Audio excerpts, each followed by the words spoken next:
அனைவருக்கும் வணக்கம். இன்று நம்மோடு அரசியல் பேச இணைந்திருப்பவர் தோழர் பாலன் அவர்கள். வணக்கம் சார். வணக்கம். மோடியை வரமாட்டார் அப்படின்ட்டு சொல்லிட்டு இருந்த நிலையில மோடி அவர்கள் 3வது முறையா பிரதமரா பதவியேற்க உள்ளார். அதற்கான இறுதிக்கட்ட ஏற்பாடுகள் என்பது இப்ப போயிட்டு இருக்கிறதா நம்ம பாக்குறோம். முக்கியமா டெல்லியில யார அமைச்சர் ஆக்கலாம் ஆக்கக்கூடாது அப்படின்ற பணிகள் போயிட்டு இருக்கு. யாரெல்லாம் ஆக்குவதற்கான வாய்ப்புகள் இருக்கிறதா நீங்க நினைக்கிறீங்க தோழர்? அவங்க அமைச்சரவை அமைக்கிறது, அதே ஆட்சி பதவி ஏற்கிறது, ஆட்சி அமைப்பதற்கான கூட்டணி கட்சியினுடைய இந்த தீர்மானங்களை குடியரசுத் தலைவர்கிட்ட அடிச்சு முறையா பதவி ஏற்கிறதுக்கான ஏற்பாடுகளை செஞ்சிட்டு இருக்கிறாங்க. ஆனா அமைச்சரவை எப்படி உருவாக போகுது அப்படிங்கறதான் மோடிக்கு இருக்கிற மிக முக்கியமான சவால். என்டிஏ அதாவது தேசிய ஜனநாயக கூட்டணி பெரும்பான்மை பெற்றுச்சு, 293 சீட்டுகளை பெற்றுச்சு. அந்த வகையில நாங்க ஆட்சி அமைப்போம் அப்படிங்கிற உரிமை கோர்ற இடத்துல இருக்கிறாங்க. என்டிஏ கூட்டணி கூட்டத்தையும் நடத்திட்டாங்க. ஆனால் தனி பெரும்பான்மை பெறாதனால அவங்க நெருக்கிய சந்திக்கிறாங்க. அதாவது கூட்டணி கட்சி கூட்டத்துல என்ன பேசப்பட்டுச்சு, அதே போல அதாவது குறிப்பா அதுல மிக முக்கியமாக இந்த என்டிஏல பங்குதாரர்களா இருக்கக்கூடிய தெலுங்கு தேச கட்சிக்கும் அதே மாதிரி ஜனதாதளம் கட்சிக்கும், பீகாருடைய நிதிஷ்குமாருடைய ஜனதாதளம் கட்சிக்கும் அமைச்சரவையில இடம் என்ன, அதே போல அந்த என்டிஏ கூட்டணி அந்த கூட்டணியில அவங்களுக்கான இப்ப கன்வீனர் கேட்கறதா சந்திரபாபு நாயுடு அவர்கள் கன்வீனர் கேட்கறதா சொல்றாங்க. சபாநாயகர் இப்ப லோக்சபாவினுடைய சபாநாயகரை தங்களுக்கு கொடுக்கணும் அப்படிங்கிறத தெலுங்கு தேச கட்சி முன்வைக்கிறதாவும் செய்திகளை நம்ம பார்க்கிறோம். அதே போல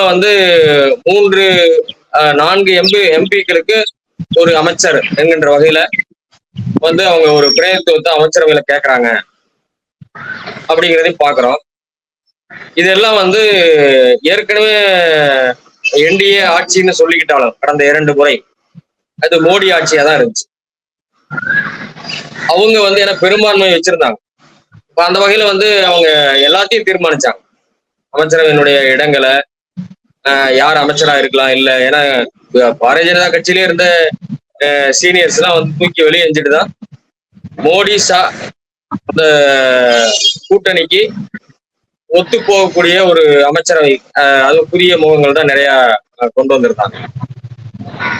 அப்ப இந்த அளவுக்கு அவங்களுடைய ஒரு சர்வாதிகாரத்துக்கு கீழே அந்த அமைச்சரவை அப்படிதான் இருந்தது. அமைச்சரவைங்கிறது பெயரளவுல தான் இருந்துச்சு கடந்த 2 ஆட்சிகள்ல. ஆனா இப்ப அப்படி நடத்துறதுக்கான இடம் மோடிக்கும் ஷாவுக்கும் இல்லை. அந்த நெருக்கடியை சந்திக்கிறாங்க. இன்னும் யாரு அமைச்சராக போறாங்க, அவங்க ஏற்கனவே பாத்தீங்கன்னா அதை சொல்லலாம். ஏற்கனவே ஸ்மிருதி இரானி, அப்புறம் அனுராக் தாக்கூர், நிர்மலா சீதாராமன், ஜெய்சங்கர், இவங்கெல்லாம் பெரிய அரசியல் பின்புலம்லாம் இல்லாத நபர்கள். அதுல குறிப்பா நிர்மலா சீதாராமன், ஜெய்சங்கர், ஸ்மிருதி இரானி எல்லாம் அப்படி அவங்களால கொண்டு வரப்பட்டவங்க தான். அவங்கதான் முக்கியத்துவம் கொடுக்கப்பட்டவங்க. அருண்ஜேட்லி இருந்த பொழுது, சுஷ்மா ஸ்வராஜ் இருந்த பொழுதே அவங்க பெரிய அளவுல அவங்க மதிக்கப்படாதவங்க. அவங்கதான் பாராளுமன்றத்துல மோடி, அமித்ஷா டெல்லிக்கு வர்றதுக்கு முன்னாடி முக்கியமான பாஜக கட்சி தலைவர்களா இருந்தோம். ஆனா இன்னைக்கு எல்லாம் இந்த கடந்த 10 ஆண்டுகள நிலைமை தலைகீழா மாறிடுச்சு. அது மட்டும் இல்லாம நான் ஏற்கனவே பேசுற மாதிரி கூட்டணி கட்சிகளுடைய ஆதரவோட தயவோட அமைச்சரவை அமைக்க வேண்டிய ஒரு சூழல் உருவாயிருச்சு. ஆக ஒரு பெரிய குழப்பத்துலதான் இருக்கு. இந்த அமைச்சரவை எப்படி அமைக்கப்பட போறாங்கன்னு ஒரு குழப்பம் நீடிக்குது. அவங்க ஆட்சி ஏற்கிறதுக்கு பதவி ஏற்கிறதுக்கு உரிமை கோரல் நடத்துவாங்க. ஆனா என்ன வகையான அமைச்சரவை உருவாக்குறதுங்கிறதுல இன்னும் முடிவுக்கு வந்த மாதிரி தெரியல. இதான் நிலைமை. ஆகவே நம்ம அந்த ஒரு சிறுபான்மை, ஒரு மைனாரிட்டி கவர்மெண்ட் வெளியிலிருந்து ஒரு ஆதரவை பெற்றுக்கொண்டு ஒரு ஆட்சி அமைக்கக்கூடிய ஒரு நெருக்கடியில அமைச்சரவை உருவாக்குங்கிறது எளிதா இருக்க போறது இல்ல. அது ஏற்கனவே வந்து இங்க நிலவிட்டு இருக்கிற பாஜக, தோல்வியடைந்த பாஜக அது ஒரு மைனாரிட்டியா இருந்துகிட்டு ஆட்சி உரிமை கோருது. அப்ப அந்த கூட்டணி கட்சிகளுடைய தயவுல அவங்க வந்து எப்படி ஆட்சி நடத்த போறாங்கிற ஒரு அரசியல் நெருக்கடி அவங்களுக்கு முன்னாடி இருக்கு. அதுதான் அமைச்சரவையில பிரதிபலிக்கும். இன்னும் செய்திகள் முழுமையா இன்னும் சில நாட்கள் எடுக்கும். அமைச்சரவை உருவாக்க எப்படி இருக்கு போறதுக்கு நாட்கள் அப்ப எடுக்கிறதா நம்ம பார்க்கணும். மோடியுடைய பதவியேற்பு விழா தள்ளி போகும் அப்படின்னு நினைக்கிறீங்களா? ஏன்னா இவருடைய பதவியேற்புக்காக அங்க வந்து ஆந்திராவுல முதலமைச்சரா பதவியேற்கிற விழாவே வந்து ஜூன் 12க்கு ஒத்தி வச்சிருக்காங்க. அப்ப இங்க பிரதமர் அவர்கள் பதவியேற்கிற விழா தள்ளி போகும் அப்படின்ட்டு நினைக்கிறீங்களா? ஆமா, ஏற்கனவே 9ஆம் தேதி சொல்லியிருந்தாங்க ஆந்திரால சந்திரபாபு நாயுடு அவர்கள் வந்து ஆட்சி பதவி ஏற்கிறது 12க்கு தள்ளி போகுது. இங்கவும் 8ஆம் தேதி வாக்குல சொல்லியிருந்தாங்க. அதுவும் ஒன்னும் நடந்த மாதிரி தெரியல. அப்ப இந்த இன்னும் அவங்களுக்குள்ள பேச்சுவார்த்தை முடியலன்னு தானே இது வெளிப்படுத்துறது என்ன, அந்த அவங்களுக்கு இடையிலான இந்த குழப்பம் வந்து அமைச்சரவை குழப்பம் வந்து முடிவுக்கு வரல. என்னென்ன அமைச்சரவை குழப்பம் இருந்துட்டு இருக்க இதே சூழ்நிலையில நம்ம வந்து நிதிஷ் அவர்கள் எதை முன்வைப்பார் அப்படின்ட்டு எதிர்பார்த்துட்டு இருந்தோம். கடைசியில் அவர் வந்து அக்னி வீரர்கள் திட்டத்தை வந்து நீங்க மறுசீலனை பண்ண வேண்டும் அப்படின்ட்டு சொல்லியிருக்காரு. ஏன்னா முதல் நிபந்தனையா அதை அவர் வச்சிருக்காரு. அதை எப்படி பாக்குறீங்க? இதோட சேர்த்து அதுவும் முதன்மைப்படுத்தப்படுகிறது. அவர் இன்னும் நேரடியா அதை சொல்லல. நிதிஷ்குமார் நேரடியா அதை சொல்லல. இன்னும் அவங்க சந்திரபாபு நாயுடு நிதிஷ்குமார் நேரடியா இன்னும் வந்து பிரஸ் மீட் பண்ணியோ இல்ல வந்து அதிகாரப்பூர்வமான செய்திகளா தங்களோட கோரிக்கைகள் என்ன, அல்லது இப்ப உதாரணத்துக்கு பாத்தீங்கன்னா கடந்த கூட்டணி ஆட்சிகள்லாம் குறைந்தபட்ச செயல் திட்டம்னு வச்சிருந்தாங்க, ஒரு காமன் மினிமம் ப்ரோக்ராம் வச்சிருந்தாங்க. அது இப்ப என்டிஏவுக்கு அப்படி இருக்க போதா? அதாவது இந்த தேசிய ஜனநாயக கூட்டணிக்கு ஏதாவது காமன் மினிமம் ப்ரோக்ராம் உருவாக்குறதுக்கு ஏதாவது டிமாண்ட் வச்சிருக்காங்களா? அப்புறம் நான் ஏற்கனவே குறிப்பிட்ட மாதிரி அந்த தேசிய ஜனநாயக கூட்டணிக்கு வந்து ஒரு கன்வீனரா வந்து சந்திரபாபு நாயுடு தெலுங்கு தேச கட்சி இருக்கணும் அப்படிங்கிற ஒரு கோரிக்கை இருக்கு. இதை பத்திலாம் கூட ஆனா வெளிப்படை இவங்க எந்த டிமாண்டும் சொல்லல. இதெல்லாம் வந்து அவங்களுடைய என்ன சோர்ஸ் அப்படின்னு சொல்லிட்டு இந்த ஊடகங்கள் கொண்டு வரக்கூடிய செய்திகள், ஹை லெவல் சோர்ஸ் வந்து அப்படி சொல்றாங்கன்னு சொல்லிட்டு ஆங்கில ஊடகங்கள் நம்ம பாக்குறோம். ஆனா இது இந்த அரசியல் நெருக்கடி வந்து, அதாவது ஒரு மைனாரிட்டி பிஜேபி கவர்மெண்ட் ஃபார்ம் பண்ற இடத்துல மற்றவங்க தயவு தேவைப்படுற இடத்துல ஏற்கனவே அவங்க வந்து கடந்த 2 ஆட்சியை நடத்திட்டு போற மாதிரி ஒரு எளிதான பாதையில அவங்க போக முடியாதுங்கிறது வெளிப்படுது. அதுல ஒரு என்னன்னா இப்ப இவங்க என்ன முக்கியமான துறைகளை போடுறாங்க அப்படிங்கிறது ஒண்ணு அவங்களுடைய அதாவது இந்த 2 கட்சிகள் பிரதானமா, அப்புறம் சிண்டே பார்ட்டி இருக்கு, அப்புறம் சின்ன சின்ன கட்சிகள் இருக்கு. இவங்க என்ன கோர போறாங்க அப்படிங்கிறதுல இன்னும் வந்து வெளிப்படையா வரல. வெளிப்படையா வர்றதுக்கு முன்னாடி என்னன்னா சில துறைகளை போடுறாங்க, இந்த துறைகளை ஒரு முக்கியமான துறைகளை கேட்கறாங்க. முன்னாடி என்ன வந்துச்சுன்னா அமித்ஷாவுக்கு வந்து ஹோம் மினிஸ்டர் கொடுக்கூடாது அப்படின்னு இவங்க சொன்னதா ஒரு செய்திகள் வந்துச்சு. அதெல்லாம் உறுதியான மிக ஒரு நல்ல செய்தி தான். ஏன்னா வந்து அமித்ஷா வந்து ஒரு நிழல், அதாவது மோடி வந்து அவருடைய ஒட்டுமொத்த செயல்பாட்டை நடத்தி முடிக்கிறவர் அமித்ஷா தான்.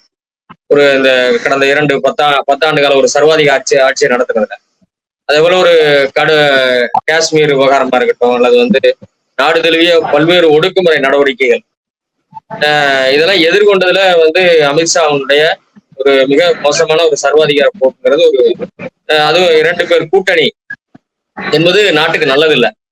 ஏன்னா அந்த சர்வாதிக ஆட்சி மீண்டும் அந்த பாசிச ஆட்சி தொடர்வதற்கான எல்லா குணங்களையும் அது கொண்டிருக்கும். அந்த அணி உடைந்தால் நல்லது.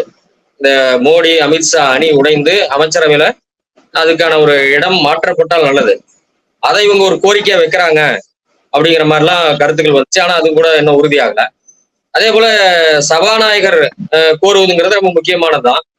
சபாநாயகர் கோருவது எந்த வகை முக்கியமானதுன்னா, மசோதாக்களை நிறைவேற்றுறதுல அல்லது ஒரு வாக்கெடுப்பு நடத்துறதுல அல்லது பெரும்பான்மை மசோதாக்களை வந்து ப்ரூவ் பண்றதெல்லாம் வந்து என்னன்னா இவங்க கட்சி கையில இருந்தா, பாரதிய ஜனதா கட்சி கையில இருந்தா என்ன வகையான மோசடிகளையும் செய்வாங்க. அவங்ககிட்ட இருந்து கொஞ்சம் தெலுங்கு தேசத்திட்டயோ மற்ற கட்சிகிட்டயோ வர்றதுங்கிறது அது சின்ன வித்தியாசம் இருக்கும். எனக்கு ஏன்னா உடனடியா பெரிய வித்தியாசத்துல நான் பார்க்கல. ஆனா ஒரு சின்ன வித்தியாசங்கள் அதுல இருக்கும். ஆனா ஏன்னா ஏற்கனவே அதாவது ஒரு ஒரு சர்வாதிகாரம் அதே கூட்டணியோட அதே முறையோட தொடர்றதை விட அதுல சில மாற்றங்கள் வருவதுங்கிறது வந்து அது அவங்களுடைய கடந்த கால ஒரு அநீதியான அந்த சர்வாதிகார ஆட்சி முறையை தொடர்வதற்கு கொஞ்சம் செக் வைக்கிறதுக்கான ஒரு வாய்ப்பு அமைங்கிறது தான் அதுல இருக்கிற ஒரு இது. அந்த வகையில வந்து சபாநாயகர் போடுறாங்க அப்படிங்கிறது ரொம்ப முக்கியமானதை நான் பாக்குறேன். மற்ற அமைச்சரவை எல்லாம் அவங்க என்னன்னா வருமான வரத்துறைகளை மாநில கட்சிகள் அல்லது வந்து முக்கிய பங்கு வகிக்கக்கூடிய கட்சிகள் வந்து எப்பயுமே என்னன்னா ஒரு வருமானம் வரக்கூடிய அல்லது வந்து ஒரு முக்கியத்துவம் வாய்ந்த ஒரு ரயில்வே, ஐடி. ரயில்வே துறை, வருமானத்துறை, அப்புறம் வேளாண் துறை. ஆமா ஆமா இந்த மாதிரியான ஒரு முக்கிய துறைகளை அவங்க கேட்பாங்க. கடந்த காலங்கள்லயும் பல்வேறு கூட்டணிகளை அதை பார்த்துருக்கோம். அவங்க கேட்பாங்க. ஆனா தள்ளி போகுது நீங்க கேட்டீங்க இல்லையா? ஒரு கேள்வி வந்து அதாவது தள்ளி போறதுங்கிறது குழப்பத்தினுடைய வெளிப்பாடு தான். ஏன்னா இவங்க கையில ஒரு பிடி உறுதியா இருந்தால் இவங்க வந்து ஏன்னா அன்னைக்கு வந்து தோல்வி அடைஞ்சிட்டேன்னு தெரிஞ்சது. அவங்க வந்து தேர்தலுக்கு முன்னாடி இந்த வெற்றியை எப்படி பெற்றாங்க? மிகப்பெரிய ஊடகங்களுடைய கருத்து கணிப்பு மோசடி, மிகப்பெரிய பணபலம், அதே போல வந்து எதிர்கட்சிகள் முதல்வர்ல சிறையில் அடைச்சு எதிர்கட்சிகளுடைய பண வங்கி கணக்குல முடக்கி தேர்தல் கமிஷனை கையில வச்சுக்கிட்டு பல வகையில தான் இந்த வெற்றியும் அவங்க சாதிச்சிருக்கிறாங்க. அப்ப அந்த பதட்டம் இருக்கு. அதனாலதான் உடனே அன்னைக்கு இரவே வந்து எதிர்கட்சிகள் வந்து ஆட்சி அமைக்க உரிமை கோரிடக்கூடாது அல்லது அந்த மாதிரியான முயற்சிகள் நடந்துடக்கூடாது, அதை விட்டுறக்கூடாதுங்கிறப்ப அவங்க என்னன்னா அவசரமா அந்த முயற்சிகளை மேற்கொண்டாங்க. நாங்க வந்து 3வது மோடி சர்க்கார் 3.0 நாங்க வந்து ஊழலை ஒழிப்போம், அதுதான் எங்களுடைய பிரதான கடமை அப்படின்லாம் ரொம்ப நிறைய வழக்கமா மோடியினுடைய வழக்கமான சவடால் பேச்சுகள் இல்லைனாலும் நாங்க வந்து இன்னும் வந்து அந்த பிடி எங்கிட்ட தளரல, நாங்க வந்து இன்னும் வந்து வலுவா இருக்கிறோம், நாங்க ஆட்சி அமைப்போம் அப்படிங்கிறதுக்கான ஒரு ஒரு பதட்டம் அதுல இருக்கு. ஒரு அவசரமா அன்னைக்கு இரவே வந்து அறிவிக்கிறதும் கூட்டணி கட்சிகள் கூட்டி கூட எதுவும் அவங்க கருத்து சொல்லப்ப. ஆனா எதிர்கட்சியா காங்கிரஸ் வந்து தெளிவா சொல்லிச்சு. நான் வந்து ராகுல் அவர்களும் மல்லிகார்ஜுன் கார்கேவும் அவங்க வந்து பிரஸ் அட்டன் பண்ணாங்க. நாங்க கூட்டணி கட்சிகளுடைய கருத்தை கேட்ட பிறகு நாங்க ஒரு முடிவு எடுப்போம்னு சொன்னாங்க. அவங்க வந்து ஒரு நிதானமான போக்க கையாண்டாங்க. பிறகு கூட்டணி கட்சி கூட்டத்துக்கு பிறகு கூட நாங்க வந்து கவர்மெண்ட்டுக்கு வெளியில, அதாவது நாங்க ஆட்சி அமைக்க உரிமை கோரல இந்த நேரத்துல, நாங்க வந்து எதிர்கட்சியா நின்று இந்த ஒரு பாசிச பாஜகவுடைய சர்வாதிகார ஆட்சிக்கு எதிராக போராடுவோம். நாங்க என்னென்ன எங்களுடைய மேனிபெஸ்டோல வச்சோமோ, தேர்தல் அறிக்கையில வச்சோமோ அந்த கோரிக்கைகளை முன்வைத்து போராடுவோம். அதுல ஒண்ணுதான் மிக முக்கியமானதா நீங்க அக்னிவீர் திட்டம். அந்த அக்னிவீர் திட்டம் இப்ப வந்து விவாதத்துக்கு வந்துருச்சு. நிதிஷ்குமார் எழுப்பி இருக்கிறதாக. ஏன்னா அந்த வட இந்திய மாநிலங்கள்ல ஒரு கடுமையான ஒரு தாக்கத்தை அது செலுத்திருக்கு. தேர்தல் முடிவுகள்ல குறிப்பா உத்தரப்பிரதேசம், பீகார்ல அது மிகப்பெரிய வேலை வாய்ப்பா இருக்கு. ஹரியானா, பஞ்சாப், உத்தரப்பிரதேசம், பீகார் இந்த பகுதிகளில் வந்து ராணுவம் அல்லது வந்து துணை ராணுவ படைகள்ல சேருவது என்பது அவங்களுக்கு ஒரு மிக முக்கியமான வேலை வாய்ப்பு இருக்கு. அதை வந்து ஒரு டெம்பரரி வேலை வாய்ப்பா மாத்தி அவங்களுக்கான வாழ்வாதாரத்தை, ஏன்னா அவங்க சில இளைஞர்கள் நம்ம பாக்குறோம் ஊடகங்கள்ல பெண் கொடுக்க மாட்டேங்கிறாங்க, ஏன்னா அவங்க எல்லாம் வந்து இதுக்காக தயார் பண்ணிட்டு இருந்தவங்க, ராணுவத்துக்கு எல்லாம் சேர்ந்து ஆகணும் அப்படின்னு. அதுக்கு பல சென்டர்ஸ் இருக்கு, அது வந்து இதை தயாரிக்கிறதுக்கான மையங்கள் இருக்கு. அப்படி வந்து தொடர்ந்து அவங்க வந்து ஒரு பயிற்சி, அதுக்கு பணம் செலவழிக்கிறது, அப்புறம் எதிர்கால குடும்ப வாழ்க்கை அதை விட்டு திட்டமிடுறதுலாம் அவங்களுடைய பகுதி, அவங்க வாழ்க்கையுடைய பகுதியா இருந்திருக்கு. அந்த கனவுகளை அவங்க சேர்ச்சிருக்கிறாங்க. இது வந்து ஒரு அக்னிவீர் திட்டத்தை கொண்டு வந்து அது வந்து ஒரு கடுமையான பாதிப்பை ஏற்படுத்துற மாதிரிதான் இருக்கு. அதனால வந்து அந்த கோரிக்கையில முன் வர்றதுக்கு வாய்ப்பு இருக்கு. நிதிஷ்குமார் வச்சிருக்க வாய்ப்பு இருக்கு. அதுவும் காங்கிரஸ் மேனிபெஸ்டோல காங்கிரஸ் பிரச்சாரத்துல, தேர்தல் பிரச்சாரத்துல அதை முக்கியமா எடுத்துட்டு போனாங்க. பிறகு ஒவ்வொன்றா வரும். ஏன்னா வந்து நிதிஷ்குமாருக்கும் சந்திரபாபு நாயுடுக்கும் உடன்படாத பல்வேறு விஷயங்கள் வந்து பாரதிய ஜனதாவோட இருக்கு. முஸ்லிம் ரிசர்வேஷனை அறவே ரத்து செய்யணும் அப்படிங்கிறது பாரதிய ஜனதாவுடைய தேர்தலில் மிக முக்கியமான பிரச்சாரமா இருக்கு. காங்கிரஸ் நோக்கி அந்த கேள்வியை கேட்டாங்க, நீங்க வந்து மத அடிப்படையில் இடஒதுக்கீடு கொடுக்க மாட்டேன்னு சொல்லுவீங்களா, நீங்க உங்களால தைரியம் இருந்தா சொல்லுங்கன்னு சொன்னாங்க. ஆனா கூட்டணியில இருக்கிற சந்திரபாபு நாயுடு வந்து முஸ்லிம்களுக்கு இடஒதுக்கீடு கொடுக்கணும் கொடுப்போம் அப்படிங்கிறது தேர்தல் வாக்குறுதியா அவர் வச்சிருந்தார். அப்புறம் இப்படி பல விஷயங்கள் நம்ம சொல்லலாம். கடந்த காலங்களிலேயே சந்திரபாபு நாயுடு என்டிஏ கூட்டணியை வெளியே வந்த போது ஒரு கம்பல்சன்ல தான் அங்க இருந்தேன். அவங்க இடி ரெய்டு நடத்தினாங்க. அப்புறம் வந்து ஒரு பல வகையில வந்து ஒரு நெருக்கடிகளை கொடுத்தாங்க. இப்ப அந்த வகையில அவங்களோட இருந்தேன். ஆனா ஒரு செக்குலரா ஒரு மதச்சார்பற்ற வாதியா அல்லது வந்து ஒரு நாட்டினோட வளர்ச்சியை விரும்பக்கூடிய சக்தியாக நம்ம அவங்களோட இருக்க முடியாதுங்கிறத ஏற்கனவே சந்திரபாபு நாயுடு சொல்லியிருக்கு. ஆகவே ஒவ்வொன்றாக வரும். அக்னி வீரல் தொடங்கியிருக்கு. நேற்று வந்து சிஎஸ்எஃப் தொழில் பாதுகாப்படை ஒரு பெண் இவங்க வந்து வீரர் வந்து கங்கனா ரணாவத்தை அரைஞ்சிருக்காங்க. அதாவது அவங்க வந்து பஞ்சாப் விவசாயிகளுடைய போராட்டத்தை கொச்சைப்படுத்தியதுக்காக வந்து அரைஞ்சிருக்காங்க. அதுல வந்து அந்த விவசாய போராட்டத்துல எங்க அம்மா வந்து கலந்துருக்காங்க அப்படின்ட்டு சொல்லியிருக்காங்க. அப்ப அதெல்லாம் வந்து மக்களுடைய கோபத்தோட வெளிப்பாடு தானே. ஆட்சியை நீ வந்து ஜெயிச்சு 2 நாள் கூட ஆகல. ஆனா மக்கள்கிட்ட ஒரு மக்களுடைய பிரதிநிதி ஒரு விவசாய குடும்பத்துல இருந்து வந்த ஒரு துணை ராணுவ படை சார்ந்த ஒரு வீரர்கிட்ட பெண் வீரர்கிட்ட ஒரு பிஜேபி எம்பி அடி வாங்குறதுங்கிறது ஒரு தனிப்பட்ட விவகாரம் இல்லை. கங்கனா ராவத்துக்கும் அவங்க அந்த பெண்ணுக்கும் அந்த இவங்க சிஎஸ்எஃப் வீரருக்குமான பிரச்சனை இல்லை. அது பிஜேபி கன்னத்துல அரைஞ்சதுதான், மோடிய கன்னத்துல அரைஞ்சதுதான் அது. ஏன்னா விவசாய போராட்டத்தை எப்படி நடத்துனீங்க, கொச்சப்படுத்துனீங்க. 100 ரூபாய்க்கு ஏதோ வந்து காசுக்காக அங்க போய் போராட்டத்துக்கு உட்கார்ந்துட்டாங்க. அந்த என் அம்மா வந்து பிரிவினைவாதிகள் தான் இந்த போராட்டத்தை வந்து தூண்டி விடுறாங்க, அவங்க தான் இதை நடத்திட்டு இருக்காங்க அப்படின்ற மாதிரி வேற கங்கனா ரனாவத் பேசியிருக்காங்க. பெண்கள் தான் காசுக்கு தான் போயிட்டு உட்காந்துட்டு இருக்காங்க அப்படின்ட்டு சொல்றாங்க. அவங்க வந்து உங்களுக்கு தெரியும், பஞ்சாப் ஹரியானாவை சேர்ந்தவங்க ராணுவத்துல எந்த அளவுக்கு சர்வீஸ் பண்ணுவாங்க. அந்த மக்கள் விவசாயிகளாகவும் இருப்பாங்க, இன்னொரு பக்கம் ராணுவத்துக்கு போயிட்டு சர்வீஸ் பண்ணுவாங்க. நிறைய பணிகளை அவங்க செய்யக்கூடியவங்க. அவங்கள வந்து மீண்டும் மீண்டும் வந்து காலிஸ்தான் தீவிரவாதம், பயங்கரவாதம் அல்லது பாகிஸ்தானோட தொடர்புபடுத்தி பேசுறது, அவங்க உண்மையான அந்த கோரிக்கை, விவசாயிகளோட உண்மையான நியாயமான கோரிக்கையை வந்து நாட்டு மக்கள் மத்தியில ஒரு தவறா திசை திருப்பி எடுத்துட்டு போறதுக்கும் அந்த கோரிக்கையில இழிவுபடுத்துறதுக்கும் இந்த ஒரு பாசிச ஒரு கும்பல் வந்து அதனுடைய அத்தனை கைமைத்தனங்களையும் பிரச்சாரத்துல எடுத்துச்சு. அதுல ஒண்ணுதான் இந்த கங்கனா ராவத். மிக மோசமான ஒரு பேச்சாளர் அந்த அம்மா.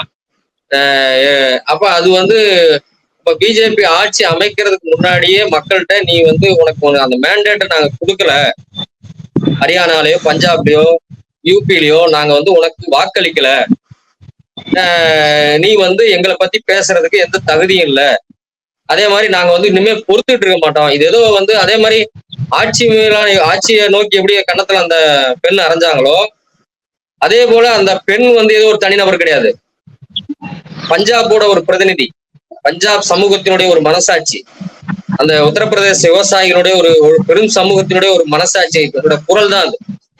அப்ப ஏதோ அந்த அம்மா தனிநபரா இன்னைக்கு ஒரு கன்னத்துல அறையிறது நாளைக்கு என்ன வேணாலும் நடக்கும்.